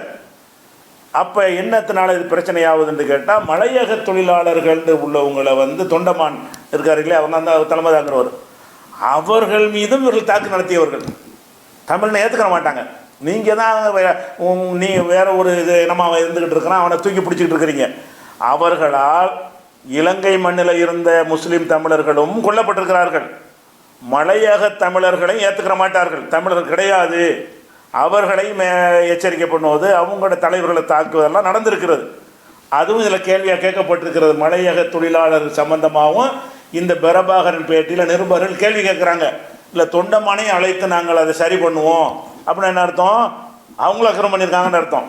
அப்போ எந்த தமிழர்களுக்காக நம்ம குரல் கொடுக்கணுமோ அந்த தமிழர்களை எதிர்த்தது புலிகள். எந்த தமிழ் நீங்கள் ஆதரிக்கணும்? தமிழன் எல்லாம் தமிழன் தான்.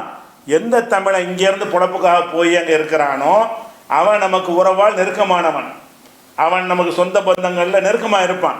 அந்த மாதிரியான மக்களையும் அவங்க தாக்கி அவங்கள அழிச்சிட்டு நான் தான் வல்லாதிக்கம் பண்ணணும்னு நினைக்கக்கூடிய சொல்லுவார்கள். அவங்கள வந்து ஒரு யூதர் சிந்தனை மாதிரி உள்ளவங்க, அவங்கள தவிர யாரும் ஏற்றுக்கிற மாட்டாங்க. நீங்கள் தமிழே பேசினாலும் தமிழனாக இருந்தாலும் சரி உங்களை ஏற்றுக்கிற மாட்டாங்க.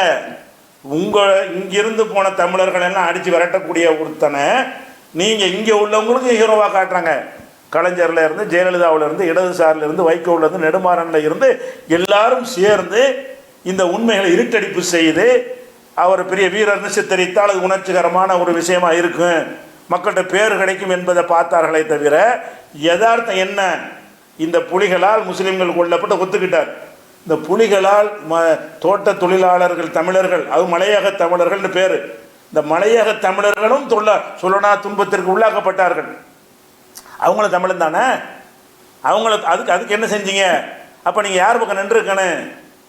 இந்த தமிழகத்தில் பிரபாகரன் இருந்து இதே வேலையை முஸ்லீம்களுக்கு செஞ்சு இருந்தால் இங்கே பிரபாகரன் ஆதரிக்கிற இந்த மக்கள் எல்லாம் யார் பக்கம் நின்றுருப்பீங்க? எங்கள் பக்கம் நின்றுருப்பீங்க. தமிழ்நாட்டில் இந்த காய் மதவரி கிடையாது. இந்த அநியாயம் உங்களுக்கு கண்ணுக்கு முன்னாடி தெரிஞ்சிருக்கும். தூரந்தொழில் நடக்கிற இந்த செய்திகள் உங்களுக்கு வைக்கப்படவில்லை. பிரபாகரன் வந்து அவரோட நெருக்கமாக இருந்தால் நம்ம ஒரு மதிப்பாங்க, பிரபாகரனுக்கு ஃபோட்டோ எடுத்துகிட்டு வந்துட்டேன், பார்த்துட்டு வந்துட்டேன் அப்படின்னு சொல்லி ஒரு அந்த ஹீரோவோட ஒட்டி கொள்வதனால ஒரு துணை ஹீரோவுக்கு ஒரு அந்தஸ்து கிடைக்கும்ல, அதை எதிர்பார்த்து இவர்கள்லாம் போயிட்டு பார்த்துட்டு வந்தாங்களே தவிர யதார்த்தமாக மலையக தமிழர்களை அவங்க ஏற்றுக்கொண்டார்களா? புலிகள் அவனை ஏற்றுக்கொள்ளவே இல்லை. முஸ்லீம் தமிழர்களை ஏற்றுக்கொண்டார்களா? அப்புறம் என்ன தமிழர்களுக்காக? தமிழர்களுக்கு இல்லை, யாழ்ப்பாணத்தை சேர்ந்த வடக்கு அங்கே பிறந்த தமிழருக்கு மட்டும் பேசியவர்கள் தான் அவர்கள். அவர்களை தவிர இங்கேருந்து நீங்கள் போய் குடியேறினீங்கன்னா அவங்களே வெட்டி விட்டு சுட்டு கொண்டுருவார்கள். அதான் யதார்த்தமான விஷயம். இதை வந்து விளைவிக்கணும். மலையக தொழிலாளர்களை பற்றி கேட்குற விளைவிக்கணும். இன்னும் சொல்ல போனால் இன்னொரு விஷயத்தை நான் அந்த இடத்துல உங்களுக்கு பதிவு பண்ணுறேன். என்னன்னு கேட்டால், இந்த மீனவர்கள் போகிறாங்கல்ல மீன் பிடிக்க போகிறவங்க யார்? தமிழர்கள் தானே. தமிழ்நாட்டு கடலோரத்துலேருந்து மீன் பிடிக்க போகிறவன் அப்படி தப்பி தவிர என்ன செய்வான்னு அந்த பக்கம் போயிடுவான். போனால் 2 விதமான துன்பங்களை தமிழக மீனவர்கள் சந்திக்கிறார்கள். ஒரு துன்பம் என்ன? இலங்கையுடைய காவல் படை ரோந்து வந்துக்கிட்டு இருப்பாங்க. அவங்க எல்லைக்குள்ளே இந்திய மீனவர்கள் தமிழக மீனவர்கள் போனாங்கன்னு சொன்னால் அவங்க படகை பறிமுதல் பண்ணுவாங்க, கைது பண்ணுவாங்க, சிறையில் அடைப்பாங்க. அரசாங்க பேச்சுவார்த்தை நடத்தி அப்புறம் விடுவிக்கப்பட்டு அவங்கள கொண்டாந்து சேர்ப்பாங்க. இப்படி நடந்து கொண்டே இருக்கும். வேறு ஒன்றும் செய்ய மாட்டாங்க, அடிக்க மாட்டாங்க, துன்புறுத்த மாட்டாங்க. படகை பறிமுதல் பண்ணுவாங்க, ஜெயிலில் அடைப்பாங்க.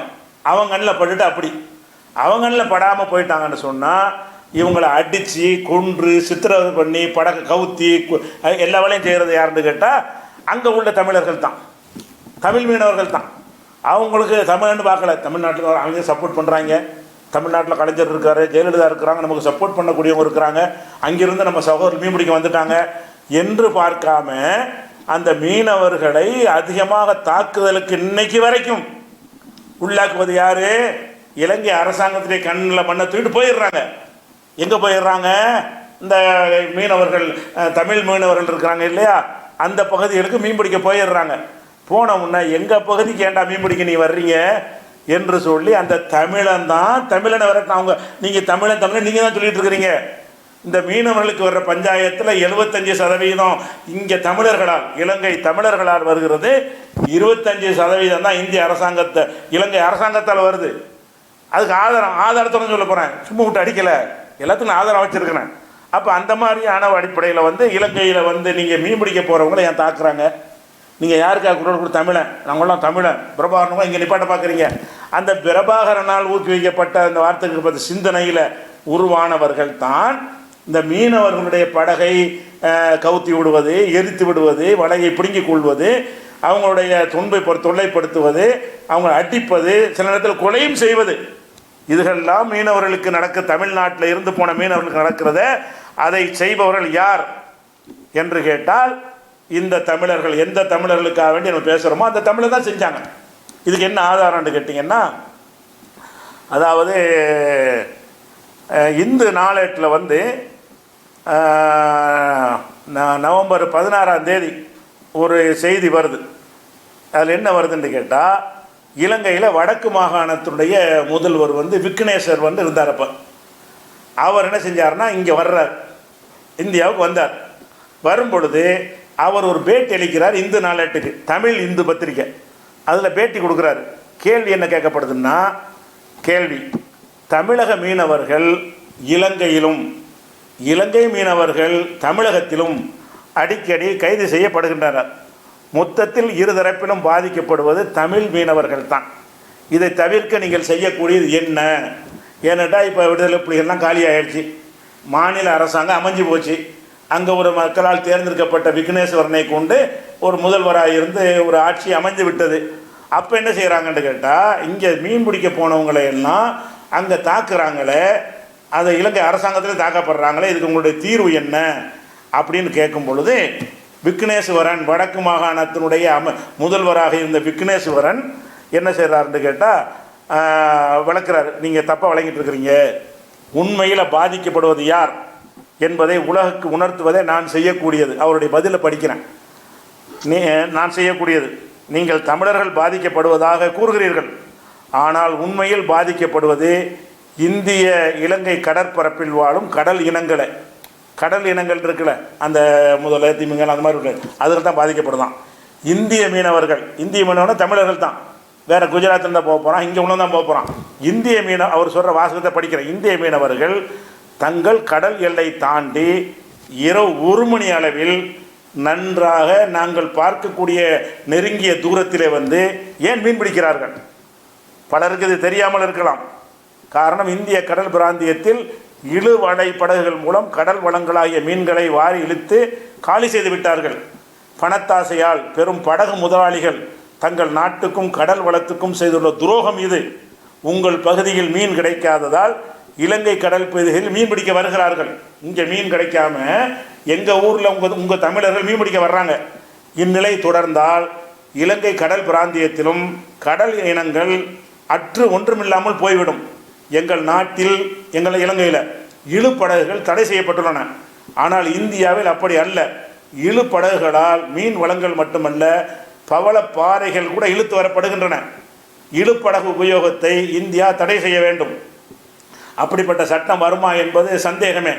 தமிழகத்தின் தலைவிதியை தீர்மானிப்பவர்கள் அவர்கள் என்று கேள்விப்பட்டு இங்கே உள்ள மீனவர்களாம். தமிழகத்தின் தலைவிதியை தீர்மானிப்பவர்கள் அவர்கள் என்று கேள்விப்பட்டிருக்கிறேன். இழுப்படகை விட்டுவிட்டு மீண்டும் கரை வலையை மீனவர்கள் உபயோகித்தால் மீன் வளம் பெருகும், கடல் அன்னை பூரிப்பாள். இன்று பலனடைந்து கொண்டிருப்பவர்கள் இழுப்படகிற்கு சொந்தக்காரர்களான பெரும் பணக்காரர்களே அல்ல, சிறு மீனவர்கள் அல்ல. இலங்கை படை கைது செய்தான் செய்யும். அடித்து இதான் இவங்களும் சொன்னது, அவர் சொன்னது. அப்போ ஏன்பா தமிழர்களை செய்கிறீங்கன்னா, ஏன் வர்ற எங்கள் இடத்துக்குறான் சகோதரன் தானே. அவங்களுக்கு இங்கே வந்து இலங்கையில் விரட்டி விட்டாருன்னு பெரும்பாலனுக்கு பயந்துட்டு இங்கே அடைக்கலமாக வந்தாங்களே, அவங்கள நம்ம ஏற்றி போட்டு அகதியில் வச்சுக்கிட்டு தானே இருக்கிறோம், பாரபட்சமான பார்க்கவா செய்கிறோம். அவங்கள்ட்ட அது இருக்காது. இந்த வடக்கில் உள்ள தமிழர்கள் வந்து அந்த இலங்கையில் பிறந்தவனை மட்டும்தான் தமிழன் ஒத்துக்கிறவானே தவிர உங்களையும் ஒத்துக்கிற மாட்டான். இலங்கையில் பிறந்தால் கூட மதத்தால் மாறுபட்டிருக்கிறவனையும் தமிழன் ஒத்துக்கொள்ள மாட்டான். இங்கிருந்து பிழைப்பு நோடி போய் மதத்தாலும் மொழியாலும் ஒன்றுபட்டாலும் தேசத்தால் மாறுபட்டிருந்தானே அவன் இப்போ இலங்கைக்காரன் தான், அவனையும் கூட ஒத்துக்கிற மாட்டான்ங்கிறது தான் யதார்த்த நிலைமை. இது அரசியலுக்காக வேண்டி இங்கே உள்ள கலைஞர்லேருந்து எல்லாம் சேர்ந்து நினைஞ்சிட்டாங்க. இருட்டடிப்பு செஞ்சு பொய்களை பரப்புனதுனால நம்ம செய்தி வந்து அதிகமான பேருக்கு சென்றடையலை, அவ்வளோதான். இன்றைக்கி வந்து நவீன யுகத்தில் வந்து இந்த முகநூல்கள்லாம் வந்த பிறகு நம்மளுடைய பேட்டிகள்லாம் டிவியில் ஒளிபரப்புவானா, நான் இது அறிக்கையாக கொடுத்தா பேப்பரில் போடுவானா, எதை போடுவான்? கலைஞர் அறிக்கை கொடுத்தா போடுவான், ஜெயலலிதா அறிக்கை கொடுத்தா போடுவான், வைகோ அறிக்கை கொடுத்தா போடுவான், திருமண ஒரு மதுரைக்கார் நெடுமாறன் கொடுத்தா போடுவானே தான் நம்மளையா போடுவான். அதனால் ஒரு தரப்பான செய்திகள் மாத்திரம் உங்களுக்கு வந்தது. இப்போ உள்ள நிலையில் அது இல்லை. அது எல்லாரும் இந்த செய்திகளை பரப்பக்கூடியவர்களாக சமூக ஊடகங்கள் இது நம்மளே ஊடகத்தை நடத்துகிறோம் சமூகமே.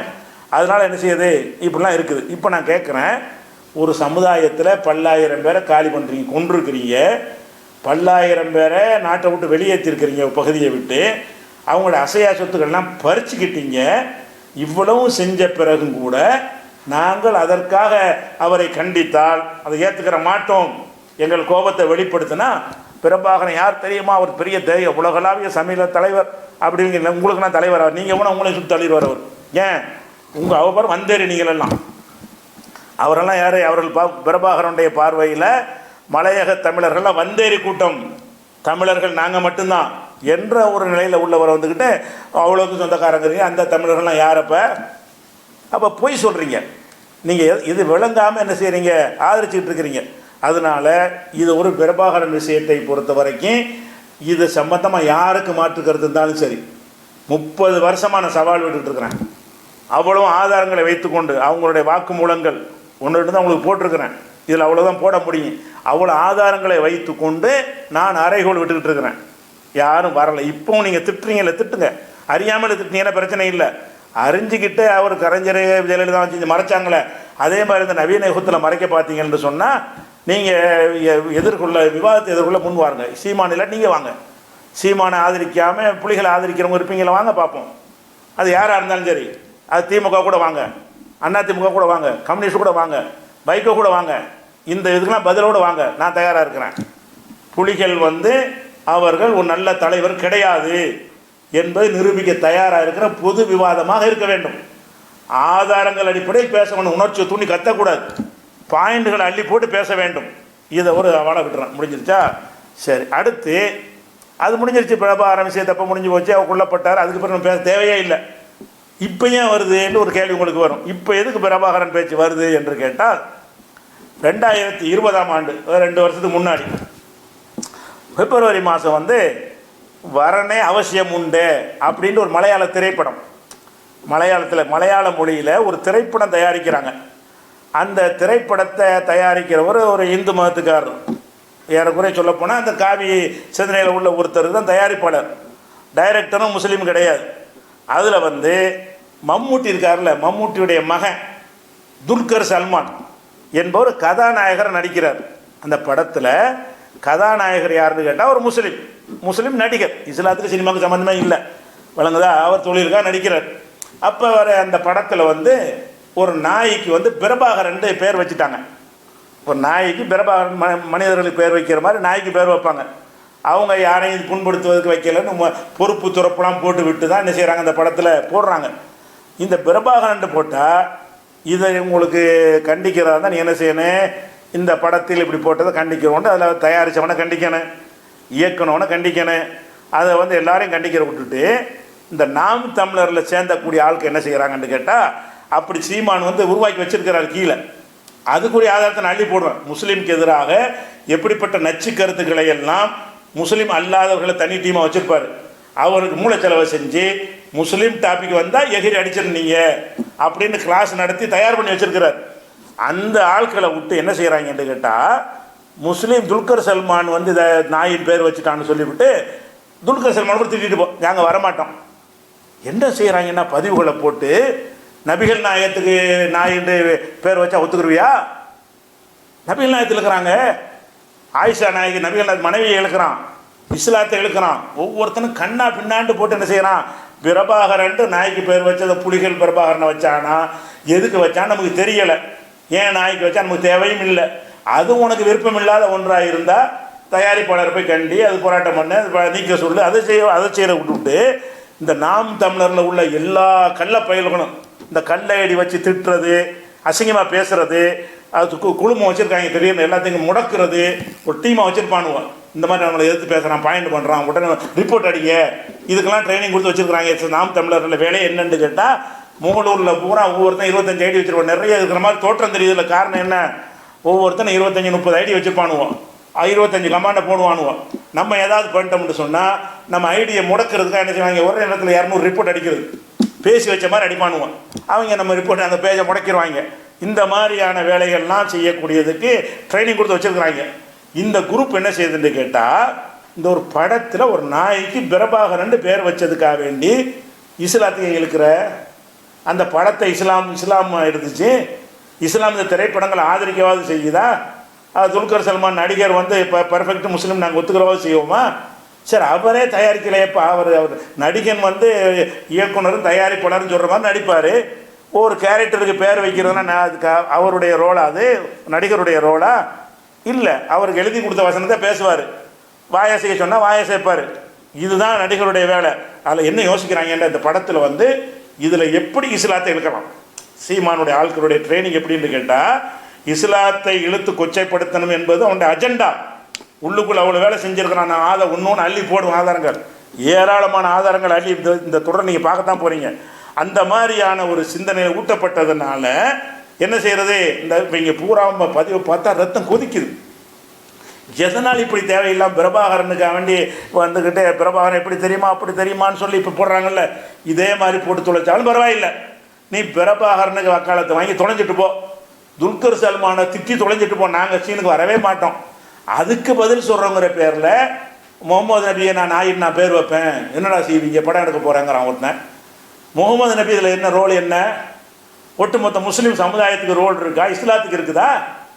அப்போ இவ்வளோ கீழ்த்தனமாக பண்ண பிறகு தான் அந்த 2020 இந்த பிரபாகரனை பார்த்து பேசுறியாடா, யாரா பிரபாகரன், விவாதத்துக்கு வர்றியாடான்னு கேட்டோம். இதுக்கெல்லாம் பதில் சொல்லிட்டு அதனுடைய தொடர்ச்சியாக ஓடிக்கிட்டு இருக்கிறது. இல்லாட்டிகளுக்கு தேவையே இல்லை. பிரபாகரன் நாய்க்கு பேர் வச்சான்னா நான் வச்சவனை போய் ஆட்டி என்ன வேணாலும் செஞ்சுட்டு போ, சட்டப்படி சந்திச்சுக்க. அதை விட்டுட்டு என்ன செய்கிறான்னு கேட்டால், அதில் கூட இந்த தர்மமும் கிடையாது அவங்களுக்கு. அதை பிரபாகரன் மேட்ரு கிடையாது. இதில் இஸ்லாத்தை என்ன செய்யலாம், அந்த அந்த அந்த விஷம் விதைக்கப்படாட்டி வருமா திடீர்னு? இன்னைக்கு நடக்குது, நாளைக்கு பேசுகிறானுங்க எல்லாரும் ஒரே மாதிரியா? அப்போ என்னது, அந்த மாதிரி விஷம் விதைக்கப்படுது. முஸ்லீம் கிறிஸ்தவர் தனி பார்ட்டியாக வச்சுக்கிறவாங்க, இந்துக்களை தனியாக வச்சுக்கிறவாங்க. நாம் தமிழரில் இவங்க தனியாக கூப்பிட்டு மாதிரி இருக்குது, அவங்களுக்கு கணக்கில் எடுத்துக்கக்கூடாது, கள்ளப்பயிலும் முஸ்லீம்லாம் நடிச்சுக்கிட்டு தான் இருக்கணும் அப்படின்லாம் கிளாஸ் நடத்திருக்கிறாங்க. அதுக்கு ஆதாரம் நான் போடுவேன். அப்படி இருந்ததுனால என்ன செய்வாங்கன்னா, எந்த டாபிக் வந்தாலும் முஸ்லீமுக்கு எதிராக வர்ற மாதிரி ஆக்கி விட்டோம்னா தான் நம்ம வந்து வளர முடியுன்ற ஒரு அஜெண்டாவில் இருக்கிறதுனால அந்த இதில் வந்து என்ன செய்கிறாங்க, இஸ்லாமிய வம்புக்கு இழுக்கிறது, நபிகள் நான் மனைவியை வம்புக்கு இழுக்கிறது, அதே மாதிரி முஸ்லீம் சமுதாயத்தை பற்றி வம்புக்கு இழுக்கிறது, இஸ்லாமிய களிமா வம்புக்கு, அரபியா தமிழான்னு சொல்லி அதை வம்புக்கு இழுக்கிறது. ஏன்டா அரபு நாட்டு கைக்கூலிகளா, எங்கடா வந்து விளையாடுறீங்க, நாங்களாம் அரபு நாட்டு கைக்கூலியாம். இதெல்லாம் போட்டவன் யார், இந்த நாம் தமிழர்களால் உருவாக்கப்பட்ட நாதாரிகள் இதை போட்டாங்க. அப்போ நாங்கள் பார்த்துட்டு இருப்போம். அப்போ நான் 2020 நினைஞ்சேன், வரிக்கு வரி கொடுத்தேன், பிரபாகரனை பற்றி அவ்வளோ ஆதாரங்கள் அள்ளி போட்டேன்.